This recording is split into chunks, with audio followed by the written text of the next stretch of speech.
sini saya Samsyar Naditama akan menjelaskan tentang pengertian hakikat manusia. Jadi hakikat manusia itu apa? Nah, menurut bahasa hakikat adalah kebenaran atau sesuatu yang sebenar-benarnya terjadi dari segala sesuatu.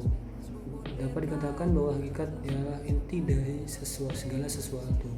Nah, di tasawuf bilang tuh orang mencari hakikat manusia yang sebenarnya, atau kata-kata mencari itu sama dengan orang itu mencari jasad hatinya, hakikat jasad, roh, nyawa, dan rahasia. Jadi hakikat manusia itu apa sih?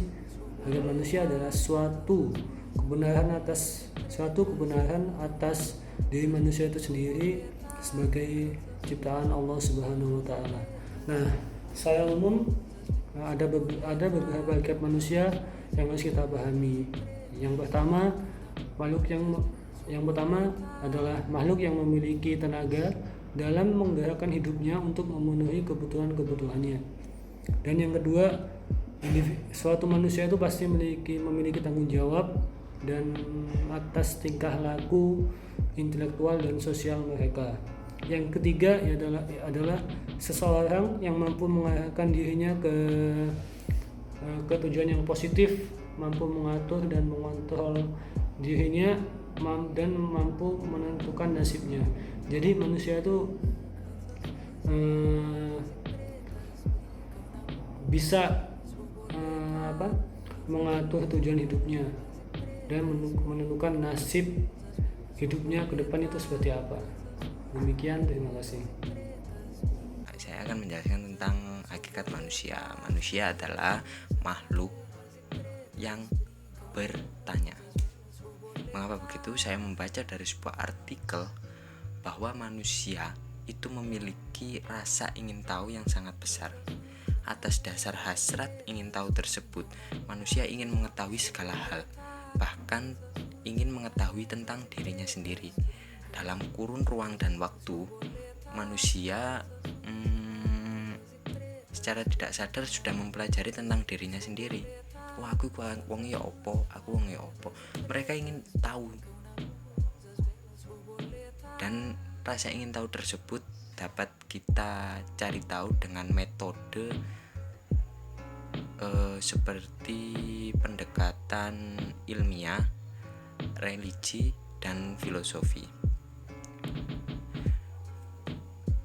Dari pandangan dari metode tersebut, kita juga dapat melihat tidak hanya dari satu sudut pandang, tapi ada banyak, seperti sudut pandang biologis, psikologis, sosiologis, antropobiologis, dan yang terakhir politik.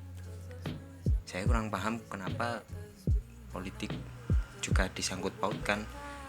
Mungkin karena politik di negara kita kurang, ya tahu sendirilah, kurang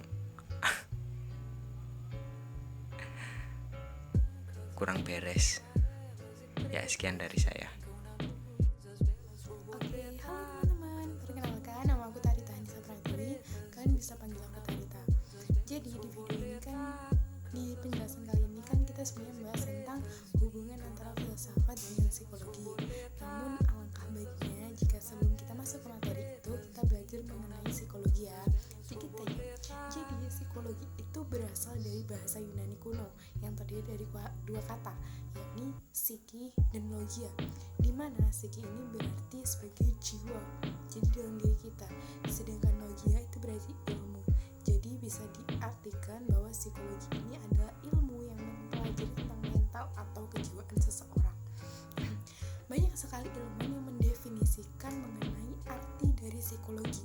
Namun saya mengambil salah satu ilmuwan bernama Bapak Sarwono yang beliau mendefinisikan pengertian psikologi menjadi 3 bagian definisi.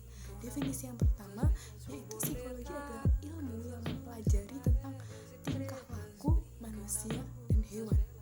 Lalu definisi yang kedua yaitu psikologi adalah ilmu yang mempelajari tentang hakikat manusia. Dan yang terakhir, yang ketiga, yakni psikologi adalah ilmu yang mempelajari tentang respon apa sih yang diberikan makhluk hidup terhadap terhadap lingkungannya. Oke, mungkin itu aja materi yang bisa saya sampaikan. Untuk kurang lebihnya nanti akan dilanjutkan sama teman saya. Oke. Manusia dengan psikologi. Hubungan filsafat manusia dengan psikologi sangatlah berkaitan erat, karena tidak dapat dipikir bahwa filsafat manusia adalah induk dari banyak ilmu yang ada di dunia ini, dan salah satunya adalah ilmu psikologi. Manusia adalah subjek utama pada ilmu psikologi. Mengapa begitu? Karena pada ilmu psikologi pada ilmu psikologi mempelajari tentang tingkah laku manusia, bagaimana cara manusia berperan dalam menyelesaikan masalah, dan tentang akal, pengetahuan, serta kehendak manusia. Sementara filsafat adalah ilmu yang berdasarkan apa yang telah dialami manusia, karena semua pengetahuan dan problematika yang ada harusnya bersentuhan terlebih dahulu dengan indera. Karena itu filsafat membutuhkan psikologi dalam pendidikannya. Secara sederhana, psikologi adalah ilmu yang akan menjawab dari pertanyaan filsafat atau problematika yang ada pada penelitian filsafat. Beberapa bukti bahwa filsafat manusia memiliki hubungan dengan psikologi adalah: 1.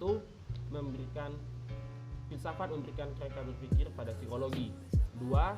Perkembangan etika. 3. Eksistensialisme, yaitu merefleksikan manusia di mana manusia akan selalu bereksistensi selama hidupnya. 4. Memberikan cara berpikir radikal, sistematis, dan rasional, di mana karena pemikiran tersebut psikologi yang sebelumnya tidak terlalu luas jangkauannya akhirnya menjelajah ke area yang sebelumnya tidak tersentuh. 5. Memberikan pemikiran yang kritis. 6. Memberikan solusi atas masalah yang ada. Dan yang terakhir, yang ketujuh, yaitu saling melengkapi. Saling melengkapi yang dimaksud di sini ada seperti yang tadi saya katakan sebelumnya, bahwa sama-sama ilmu psikologi dan filsafat ini ada hubungannya dengan manusia. Sekian penjelasan tentang hubungan filsafat dengan psikologi. Kurang mohon maaf. Di sini saya akan menjelaskan tentang pengertian filsafat manusia. Filsafat manusia atau yang biasa dikenal dengan antropologi filsafat merupakan bagian integral dari sistem filsafat yang secara spesifik menyoroti hakikat atau esensi manusia. Sebagai bagian dari sistem filsafat, secara metodis ia memiliki kedudukan yang kurang lebih setara dengan cabang-cabang filsafat lainnya. Filsafat manusia menyoroti gejala kejadian manusia secara sintesis dan refleksif, serta memiliki ciri-ciri yang ekstensif, dan kritis. Filsafat manusia bukan saja berguna untuk mengetahui apa dan siapa manusia secara menyeluruh, melainkan juga dapat mengetahui siapa sesungguhnya diri kita dalam memahami tentang manusia menyeluruh itu.